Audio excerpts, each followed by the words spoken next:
Hello. Last व्हिडिओमध्ये तुम्हाला सांगितलं होतं, की मी इडलीचं पीठ दळून वगैरे ठेवून दिलंय छान फर्मेंट व्हायला. मी ना हे बॅटर फर्मेंट करायसाठी ओव्हनमध्ये ठेवते. तर छान फर्मेंट होऊन जातं ते. इथे तुम्ही बघू शकता अक्षरशः जाडी आली आहे पिठाला. छान असं फर्मेंट झालं होतं आणि इतक्या छान इडल्या बनल्या होत्या ना, की खूप म्हणजे माझे इडल्या वगैरे छान बनतातच, पण ह्या टाईमला मी ते पोहे वगैरे ॲड केले होते ना, त्यामुळे इडली अजूनच छान झाली होती. इतकं म्हणजे खायला इतकं छान लागत होतं, की असं वाटत होतं, हां, हे खातच राहावं, पोट भरलं तरी तसंच होत होतं. त्यानंतर मस्त आम्ही गेलो होतो डी-मार्टला ग्रोसरी शॉपिंगला. मग मामा-मामी आले होते घरी केक घेऊन, कारण की आमची अॅनिव्हर्सरी होती आणि आम्हाला सोबतच पावणाथडी यात्रा ही सांगवीमध्ये आली आहे.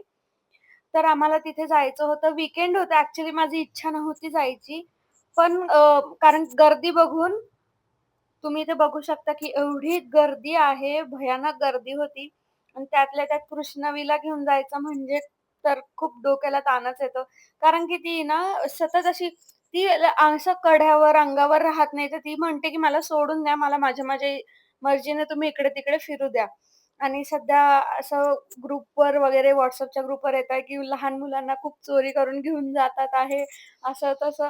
तर मला सतत ते डोक्यात तेच होतं, की बापरे! कृष्णवीला नीट सांभाळायला लागणार, सांभाळायला लागणार. पण असो कृष्णवीने तिथे खूप एन्जॉय केला.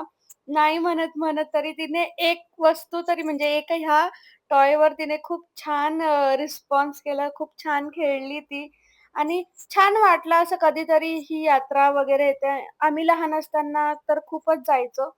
पण आता ही आलेली होती. आम्ही लास्ट इयर पण आलेलो होतो इथेच. सगळं खेळून वगैरे झालं आणि कृष्णवी आणि कृष्णवीचे पप्पा दमले होते.